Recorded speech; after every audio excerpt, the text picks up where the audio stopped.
Hello student, मैं आप सभी को फार्मास्यूटिकल केमिस्ट्री का पार्ट 1 जो कि डी फार्मा फर्स्ट ईयर का पार्ट 1 था, जिसमें हमने फार्मास्यूटिकल केमिस्ट्री क्या होता है, एरर क्या होता है, एक्यूरेसी क्या होता है, प्रिसीजन क्या होता है, सिग्निफिकेंट फिगर क्या होता है, इससे रिलेटेड सारे टॉपिक्स को कवर किया। और अब पढ़ाएंगे आपको हम पार्ट 2, जिसमें हम पढ़ाएंगे impurities and limit test. Specially impurity और लिमिट टेस्ट को पढ़ाने के लिए हमने पार्ट 2 को लाया है। और इसी के साथ आपका यूनिट फर्स्ट फार्मास्यूटिकल केमिस्ट्री का ख़त्म होता है। बेटा अच्छे से इसको तैयार कर लीजिएगा, और अगर आपको समझ में आता है तो please like, subscribe and share. Purity, impurity क्या होता है बेटा? गंदगी। कोई भी चीज़ में जो प्योरिटी को भंग करे उसे बोलते हैं इम्प्योरिटी। तो कहता है कि जो मटेरियल या सब्सटेंस की फाइनल प्रोडक्ट, जैसे किसी भी चीज़ को आप बना रहे हो, उसके अंत में कोई मटेरियल या कोई सब्सटेंस पड़ा होगा फाइनल प्रोडक्ट में, तो उसको बोलेंगे इम्प्योरिटी। ठीक है। Presence of impurity any simple presence of impurity any sample cause the toxic effect. किसी भी सब्सटेंस में अगर इम्प्योरिटी होगा, मतलब किसी भी चीज़ में गंदे, देखो इम्प्योरिटी मतलब क्या, जो प्योरिटी को भंग करे, ऐसी कोई भी चीज़ है, कोई भी चीज़ पड़े रहेगी किसी भी सब्सटेंस में, तो इम्प्योरिटी किसी भी सैंपल में पड़ेगी तो वो टॉक्सिक हो जाएगा ना, हानिकारक हो जाएगा। वो उसके फिजिकल और केमिकल प्रॉपर्टी को भी बदल देगा। जैसे मान लीजिए आप दवा बनाते हो, उसमें लेड या आयरन या क्लोराइड कुछ भी पड़ गया, ठीक, या कोई गंदगी धूल वूल कुछ पड़ गया, तो उसकी टॉक्सिक हो जाएगा ना वो सामान, या उसकी फिजिकल केमिकल प्रॉपर्टी कुछ ना कुछ तो बदल ही जाएंगे। यही कह रहा है। इम्प्योरिटी जो होता है अनवांटेड सब्सटेंस होता है, जो कि फाइनल प्रोडक्ट में पड़ के उसकी प्रॉपर्टी को बदल देता है। इम्प्योरिटी किसका भी हो सकता है, आयरन के भी हो सकता है, क्लोराइड का भी हो सकता है, आर्सेनिक का हो सकता है। और इसी इम्प्योरिटी को पहचानने के लिए हम लिमिट टेस्ट करते हैं। ओके बेटा। अब आता है टाइप्स ऑफ इम्प्योरिटी। इम्प्योरिटी जो होता है वो 3 तरीके का होता है, एक ऑर्गेनिक, एक होता है इनऑर्गेनिक, एक होता है रेसिडुअल। ऑर्गेनिक इम्प्योरिटी जो होता है बेसिकली क्या होता है कि ड्यूरिंग प्योरीफिकेशन, जब आप किसी से कंपाउंड की प्योरीफिकेशन करते हो या उसको स्टोर करते हो ड्रग को, जब किसी ड्रग को प्योरीफाई करते हो या रखते हो, स्टोर करके रखना चाहते हो, या मेडिसिन को, उस टाइम पे इम्प्योरिटी जो होता है वो ऑर्गेनिक इम्प्योरिटी होता है। ये जनरली कभी कभी पता चल जाता है, कभी कभी नहीं पता चल पाता। तो आइडेंटिफाइड और नॉन आइडेंटिफाइड, ये रीजेंट और लीजन के थ्रू से होता है। अब आता है इनऑर्गेनिक इम्प्योरिटी। इनऑर्गेनिक इम्प्योरिटी जो होता है बेसिकली मैन्युफैक्चरिंग के टाइम पे होता है, और ये आइडेंटिफाई होता है बेसिकली, ये होता है कि इसलिए ये पहचान जाओगे आप, और बनाते वक्त ये होता है मैन्युफैक्चरिंग के टाइम पे। ये रिएजेंट की वजह से होता है, हैवी मेटल की वजह से होता है, कैटलिस्ट की वजह से होता है। अब आता है रेसिडुअल सॉल्वेंट। रेसिडुअल सॉल्वेंट जो होता है वो भी मैन्युफैक्चरिंग के दौरान ही होता है। इसमें सॉल्वेंट जैसे जो पानी जिससे हम डिजॉल्व करते हैं, जिससे हम बनाते हैं, सॉल्यूट के साथ जो डिजॉल्व करने के लिए सॉल्वेंट यूज करते हैं, वाटर हो, अल्कोहल हो, उसमें होता है। ठीक समझ में आया कि सॉल्वेंट जो डालते हैं सब्सटेंस में, सॉल्यूट में, जो दवा बनाते समय सॉल्वेंट यूज होता है लिक्विड फॉर्म में, वाटर हो, अल्कोहल, उससे कोई ज़्यादा या कम हो जाए तो मैन्युफैक्चरिंग के टाइम पे तो जो इम्प्योरिटी होता है उसे रेसिडुअल बोलते हैं। अब होता है सोर्स ऑफ इम्प्योरिटी। तो इसके होते हैं रॉ मटेरियल जो यूज करते हैं, चाहे जो रिएजेंट यूज करते हैं, मेथड यूज करते हैं, सॉल्वेंट यूज करते हैं, या एटमॉस्फेयर सही ना हो, या स्टोरेज में कोई गलती हो, तो इस सब की वजह से होता है इम्प्योरिटी। अब होता है सोर्स ऑफ इम्प्योरिटी। देखिए अच्छे से फिगर बना दिए हैं। रॉ मटेरियल, रिएजेंट, ये सब के बारे में अच्छे से बता। देखो ये अलग से भी कुछ सोर्स है, ये भी देख लीजिए। अब स्टार्ट करते हैं source of impurity and in pharmacopoeial substance. ठीक। अब आता है रॉ मटेरियल।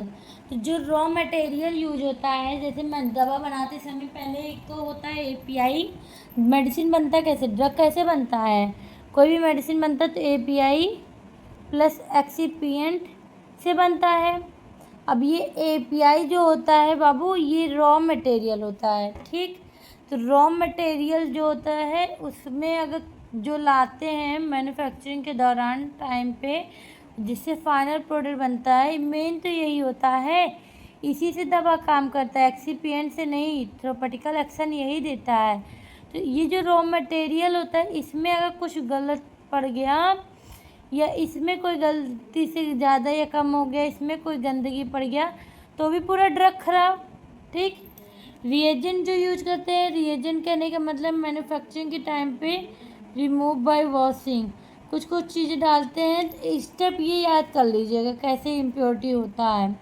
ठीक।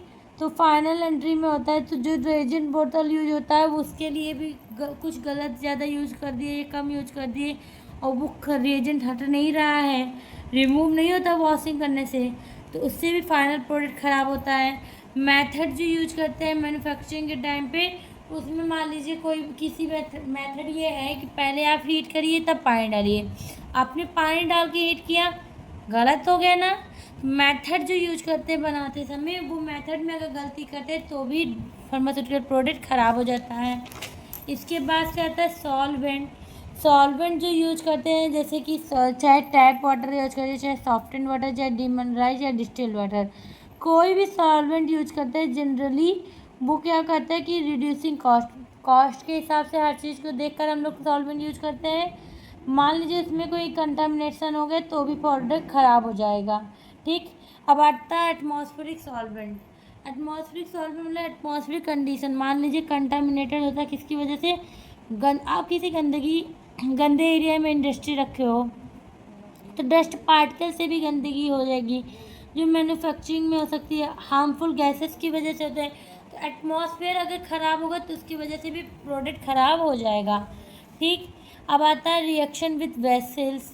वेसल्स जो होते हैं जो भी हैं, जैसे कि कहते हैं कि मैन्युफैक्चरिंग के समय में हम जो सॉल्वेंट यूज करते हैं, रिएजेंट यूज करते हैं, वो रिएक्शन कर देता है वेसल से, कंटामिनेट हो जाता है। जैसे मान लीजिए आपने कोई प्रोडक्ट बनाया, किसी कंपाउंड को हीट करने के लिए आपने कोई ट्यूब लिया, वो रिएक्शन करा दिया।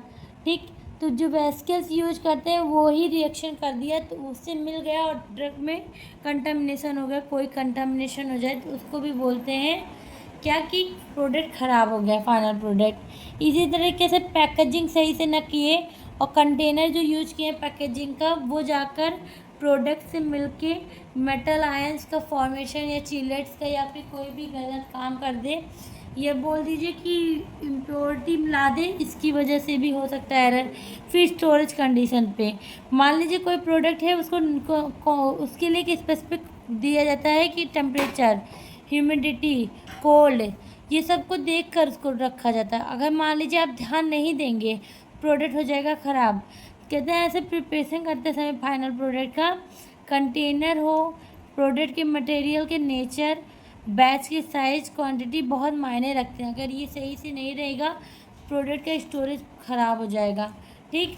अब आता है लिमिट टेस्ट। लिमिट टेस्ट जो होता है वो क्वालिटेटिव, क्वांटिटेटिव, सेमी क्वांटिटेटिव तीनों टाइप्स होते हैं। अब देखिए इसके बारे में भी बताने जा रहे हैं, ध्यान से पढ़िएगा। तो लिमिट टेस्ट क्या होता है, क्वांटिटेटिव, सेमी क्वांटिटेटिव या क्वालिटेटिव प्रोसेस होता है जो कि किसको आइडेंटिफाई करता है कि इम्प्योरिटी क्या है, गंदगी क्या है। ये आइडेंटिफाई किसको करता है, इम्प्योरिटी को। मैंने कहा ना कि मान लीजिए इम्प्योरिटी क्या होता है, किसी भी सब्सटेंस की प्योरिटी को भंग करता है। जैसे मान लीजिए लेड पड़ गया, आयरन पड़ गया या हैवी मेटल, किसी की वजह से क्या होता है कि प्रोडक्ट ख़राब हो जाता है। तो इसको आइडेंटिफाई करने के लिए, पहचानने के लिए हम लोग लिमिट टेस्ट करते हैं। लिमिट टेस्ट से पता चल जाता है कि क्लोराइड पड़ा है, कि आयरन पड़ा है, कि लेड पड़ा है, कि हैवी मेटल। ठीक है। तो इम्प्योरिटी को पहचानने के लिए क्या करते हैं, लिमिट टेस्ट को।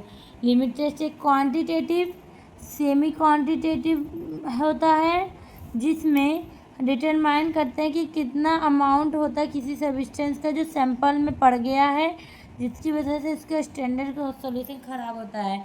फिर हम इसको कंपेयर करते हैं, स्टैंडर्ड सॉल्यूशन को टेस्ट सॉल्यूशन से कंपेयर करके पहचानते हैं।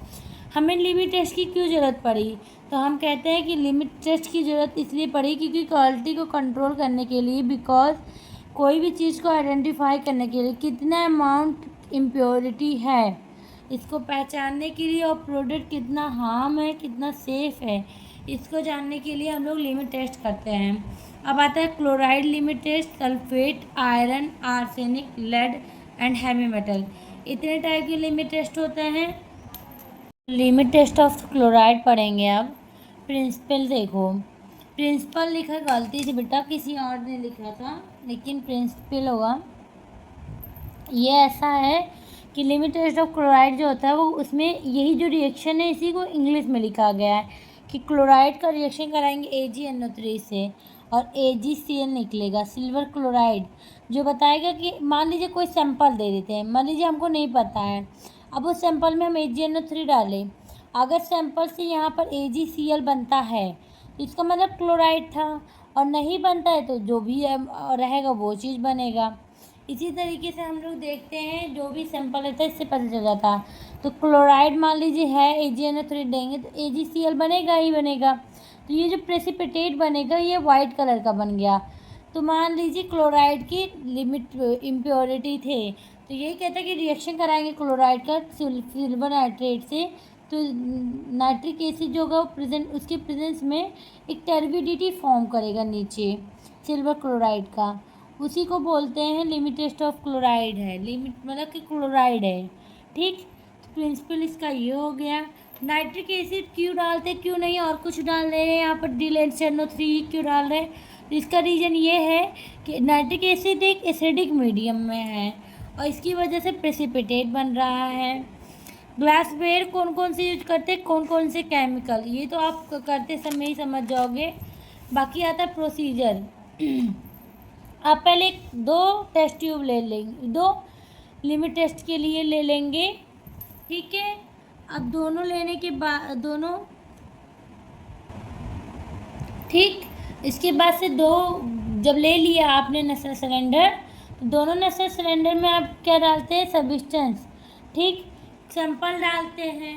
मान लीजिए एक में आपने टेस्ट सैंपल डाला, एक में आपने स्टैंडर्ड NaCl का सैंपल डाला, ठीक। देख लो कितना डालना है। फिर 10 ml HNO3 दोनों में डाल दिए। फिर इसके बाद 50 ml वाटर, फिर 1 ml नाइट्रिक एसिड टर्बिडिटी देखेंगे, जिसमें मान लीजिए अगर क्लोराइड का रहेगा, जैसे स्टैंडर्ड का टर्बिडिटी बना सेम उसी तरह कुछ मैच में रहेगा, तो आप जान जाएंगे सैंपल पास है। और अगर क्लोराइड नहीं रहेगा तो उस तरह टर्बिडिटी बनेगा ही नहीं। तो इसका रिजल्ट कहता है कि अगर टेस्ट सोल्यूशन लेस टर्बिडिटी हो स्टैंडर्ड से, ठीक, कम टर्बिडिटी होगा क्लोराइड का टेस्ट सैंपल, तो पास है लिमिट टेस्ट। और अगर ज़्यादा टर्बिडिटी होता है तो फेल है। इसका मतलब समझते हैं कि लिमिट टेस्ट में अगर टर्बिडिटी ज़्यादा हो तो वो सैंपल में क्लोराइड आयन पड़ा है, ठीक, इम्प्योरिटी है, टेस्ट फेल है। अगर टर्बिडिटी कम है तो टेस्ट पास है। अब देख लीजिए इसी तरह नसर सिलेंडर में करके देख लीजिए, एग्जाम्पल फिगर बना दीजिएगा। फिर आता है limit test of sulphate. Limit test of sulphate में भी सेम इसी तरह सल्फेट का रिएक्शन कराएंगे बेरियम क्लोराइड से। मान लीजिए सैंपल देते, सैंपल कुछ भी हो सकता है, तो आप सपोज करते हैं आपको सल्फेट का सैंपल पता करना है कि सल्फेट है कि नहीं, तो उस सैंपल में बेरियम क्लोराइड लाएंगे, बेरियम सल्फेट बनेगा, ठीक। उस टर्बिडिटी को बेरियम सल्फेट के आप कह सकते हैं कि हाँ इसमें इम्प्योरिटी सल्फेट का है। सेम इसी तरीके से इसका रोल है कि HCl ही क्यों डालते हैं, तो ये भी एसिडिक मीडियम होता है, इसकी वजह से भी प्रेसिपिटेट होता है और इसकी pH कुछ मेंटेन करते हैं उसकी तरह, ठीक। प्रोसीजर देखोगे तो इसमें दोनों में इसी तरीके से सैंपल डालोगे, उसमें स्टैंडर्ड पोटेशियम सल्फेट डाल दोगे, फिर HCl दोनों में डालोगे 2-2 ml, फिर 45 ml water, 5 ml barium chloride, फिर दोनों को वो वॉल्यूम मेकअप करके देखोगे टर्बिडिटी को, जिससे को अगर टर्बिडिटी कम होता है तो सैंपल पास है, अगर टर्बिडिटी ज़्यादा होता है तो सैंपल फेल है। फिगर यही रहेगा। बहुत ज़्यादा टफ होता ही नहीं लिमिट टेस्ट, केवल इम्प्योरिटी ही तो पता करना है। इसी तरीके से आप आयरन के सैंपल में आयरन लेंगे, iron based on reaction ferrous ion, ठीक, फेरस आयन बनाएगा और उस फेरस आयन को आप लोगों थायोग्लाइकोलिक एसिड के साथ, ठीक। जब फेरस आयन प्लस थायोग्लाइकोलिक एसिड लोगे और किसके प्रेजेंस में, in the presence of citric acid and ammonia, उसके प्रेजेंस में लोगे सिट्रिक एसिड और अमोनिया के, तो ये बनाएगा फेरस थायोग्लाइकोलेट, ठीक। फेरस थायोग्लाइकोलेट जो बनाएगा वो पेल पिंक कलर का और डीप पर्पल कलर का रहेगा। तो ये प्रिंसिपल है, ये इसका रिएक्शन है। ग्लास वेयर्स कौन कौन से यूज होते हैं, केमिकल्स, ये देख ही रही है नेचुरल सिलेंडर। अब बेटा ये देखो कि रोल ऑफ केमिकल क्या थे। तो अमोनिया का रोल है अल्कलाइन मीडियम के लिए। थायोग्लाइकोलिक एसिड जो होता है वो फेरिक को फेरस फॉर्म में कन्वर्ट करता है। सिट्रिक एसिड जो है वो प्रेसिपिटेट आयन का बनाता है, इसलिए यूज होता है। अब प्रोसीजर देखोगे बेटा तो बहुत आसान है। दोनों में नेचुरल सिलेंडर लोगे, सैंपल दोनों में डालोगे, फिर 20 ml वाटर दोनों में, सिट्रिक एसिड दोनों में, थायोग्लाइकोलिक एसिड, अमोनियम, और कितना कितना डालना है सब लिखा ही है। सब देख कर आप अच्छे से डाल देते हैं और सब कुछ डालने के बाद से फिर इसको डाइल्यूट करते हो 50 ml में, इसका वॉल्यूम मेकअप हुआ। फिर रिजल्ट दे देखते हो कि अगर सेल लेस देन होगा स्टैंडर्ड से इंटेंसिटी उसकी तो पास, और अगर ज़्यादा हो गया तो फेल हो गया। देखो सब में गैजेट अपैरेटस होता है, लेकिन except one, arsenic acid. Arsenic जो होता है इसकी लिमिट टेस्ट में नहीं ऐसा होता है, ठीक है। आर्सेनिक जो होता है उसकी लिमिट टेस्ट में ऐसा नहीं होता है। आर्सेनिक की लिमिट टेस्ट में आपको दूसरा अपैरेटस यूज करना पड़ता है जिसका नाम होता है गैजेट अपैरेटस, ठीक है। इसके भी प्रिंसिपल बहुत आसान है। आर्सेनिक एसिड जो होता है वो आर्सेनिक लेते हैं और वो बन जाता है आर्सेनियस। आर्सेनियस रिड्यूस होकर बाद में आर्सेन गैस बनता है। यही आर्सेनिक गैस रिएक्शन करता है मर्क्यूरिक क्लोराइड पेपर से और येलो कलर का स्टेन बनाता है, ठीक है। आर्सेन गैस बनाने के बाद से इसका केमिकल रिएक्शन देखिए। आर्सेनिक एसिड है, कन्वर्जन होता है आर्सेनियस में, तो कैसे होता है देखिए। केमिकल रिएक्शन देखिए, H3ASO4 लेते हैं और कन्वर्ट होता है, हीट करने पे बन जाता है H3SO3, ठीक, आर्सेनियस। वही आर्सेनियस को हाइड्रोजन से रिएक्शन कराते हैं, आर्सेन गैस प्लस 3H2O निकल जाता है। ये आर्सेन गैस में आप मर्क्यूरी क्लोराइड पेपर से जाकर लगता है, उड़ता है ना गैस तो इवॉल्व होगा। अभी दिखाऊं, ये अपैरेटस है, यही देखिए आर्सेन था, हीट करते हो आर्सेनियस में कन्वर्ट होता है, ठीक। आर्सेनियस जो होता है वो हाइड्रोजन के प्रेजेंस में उड़ता है और ये आर्सेन गैस जाता है मर्क्यूरी क्लोराइड पेपर पे लगता है। अब यही मर्क्यूरी क्लोराइड पेपर पे लगने के बाद से ये मर्क्यूरिक आर्सेन बनता है जो कि येलो टू ब्राउन स्टेन देता है, ठीक है। यही है रिएक्शन और यही है इसका प्रिंसिपल। अब देखिए इसमें रिक्वायरमेंट कौन कौन से केमिकल्स के हैं, और ये जो ZnKi यूज होता है, जिंक और पोटेशियम आयोडाइड, ठीक है। ये सब क्यों यूज होता है, रिड्यूसिंग एजेंट के रूप में यूज होता है। HCl जो होता है एसिडिक मीडियम के लिए। लेड एसीटेट जो होता है वो हाइड्रोजन सल्फेट को ट्रैप करता है। अब आता है प्रोसीजर। आप लेते हो दोनों सैंपल, ठीक, 1 ग्राम पोटेशियम आयोडाइड डालते हो और यहाँ पर डालते हो स्टेनलेस क्लोराइड को 5 ml, ठीक। इसके बाद से 10 ग्राम ग्रेजुएटेड जिंक डालते हो दोनों में। अब ग्रेनुलेटेड जिंक के बाद से दोनों को 40 मिनट के लिए रख देते हो। 40 मिनट बाद आप देखते हो क्या हो कि ऐसे ही हीट होता है, पेपर का कलर चेंज होता है। तो आप देखते हो कि जो स्टेन होता है प्रोड्यूस होता है टेस्ट का, वो लेस देन होना चाहिए उसका स्टैंडर्ड का, तो पास है, और अगर हाई ज़्यादा होता है तो फेल है। अब स्टेनलेस क्लोराइड क्यों यूज होता है, तो इसके पास इलेक्ट्रोस्टैटिक अट्रैक्शन होता है दोनों पॉजिटिव नेगेटिव चार्ज में। ये Sn2+ में कन्वर्ट होता है, ये Cl2- में होता है, और जो आयनिक कंपाउंड बनाता है इसी तरीके से NaCl भी बनाता है, इसलिए ही ये इसका काम SnCl2 का यही है, ठीक। अब ये गैजेट अपैरेटस है, कैसे काम करता है, हीट इवॉल्व करता है, पेपर पे लगता है, पेपर कलर चेंज करता है, स्प्रिंग लगा देता है, इनमें कोई बड़ी बात नहीं है। हीट देखो डायरेक्ट जाता है, यहीं लगता है पेपर पे। ये बहुत ज़्यादा ही इजी था, बस ये था, अपैरेटस अलग थे गैजेट अपैरेटस। और एक इम्पॉर्टेंट क्वेश्चन था आर्सेनिक एसिड, ये आता भी आर्सेनियस आता है भी आर्सेनिक वाला, तो देख लीजिएगा। Limit test of heavy metal, इसमें भी आप नेचुरल सिलेंडर यूज करते हो।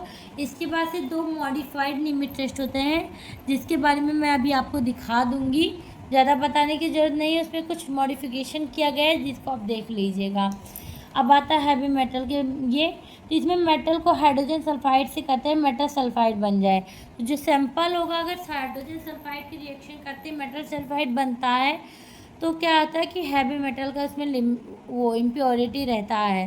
ठीक यही इंग्लिश में लिखा है। कहते हैं कि इसमें हम इंटेंसिटी को मापते हैं और देखते हैं कि इसकी इंटेंसिटी कम है ज़्यादा है, उसी हिसाब से बताते हैं। और इसमें लेड जो होता है उसका लेड का अमाउंट 20 से ppm होता है। ठीक है, और इससे ज़्यादा आप नहीं हो सकता है। अब आता है प्रोसीजर। प्रोसीजर कहता है कि आप इसी तरीके से सैंपल दोनों में लेते हैं, एक में स्टैंडर्ड सैंपल, एक में जो सैंपल हम लोग देंगे पहचानने के लिए। फिर 25 ml या वाटर डालते हो। वाटर डालने के बाद से 50 ml के नस्ल सिलेंडर में 25 ml वाटर पड़ गया। फिर pH को एडजस्ट करते हो एसिटिक एसिड से अमोनिया डालकर। फिर 45 ml वाटर का वॉल्यूम मेकअप करते हो। फिर 10 ml जो होता है हाइड्रोजन सल्फाइड डालते हो और वॉल्यूम मेकअप पूरा हो जाता है। पूरा कर टोटल मिलाकर वॉल्यूम अप टू हो जाता है 50 ml में। ठीक, ऐसा क्या करते हो, ऐसा डालते हो हाइड्रोजन सल्फाइड का सोल्यूशन बनाकर 10 ml का। फिर उसमें 5 ml डालते हो, फिर 50 ml का वॉल्यूम मेकअप होता है। फिर देखते हो आप कि जो ब्राउन कलर होता है टेस्ट सोल्यूशन का वो ज़्यादा ब्राउन कम होता है स्टैंडर्ड सोल्यूशन से कि ज़्यादा। अगर कम है तो पास है और ज़्यादा ब्राउन डिश होता है तो फेल है। समझे, ये बहुत ज़्यादा टफ नहीं थे। अब आपको मॉडिफाइड लिमिट टेस्ट को दिखाना है, वो देख लीजिए। तो ये मॉडिफाइड लिमिट टेस्ट है क्लोराइड का। इसका एम रिक्वायरमेंट प्रिंसिपल देख लीजिए, लिखने के लिए बहुत अच्छा है, पेपर में आएगा तो लिख लीजिएगा देखकर इसमें से। यहाँ इसका प्रोसीजर है, ऑब्जर्वेशन है। इसी तरीके से मॉडिफाइड लिमिट टेस्ट सल्फेट का भी दिया गया है पूरा। ठीक है बेटा, अभी आप लोगों को यहाँ से होता है आपका यूनिट फर्स्ट ख़त्म। मैं कहूँगी अगर कोई भी दिक्कत होता है तो आप एनी टाइम मैसेज कर सकते हैं, कमेंट कर सकते हैं। और अगर आपको मेरे यूनिट्स मेरे नोट्स समझ में आते हैं please like subscribe and share. और आगे की वीडियोस पाने के लिए भी आपको कमेंट्स करना पड़ेगा। कोई नए नोट्स चाहिए फार्मेसी से, मेडिकल से या डी फॉर्म से तो भी आप मैसेज कर सकते हैं। और बहुत मेहनत लगता है बेटा, इसलिए प्लीज़ लाइक सब्सक्राइब भी करो, शेयर भी करो। ज़्यादा से ज़्यादा सब्सक्राइब होंगे ज़्यादा से ज़्यादा मैं वीडियो बनाऊँगी। ओके।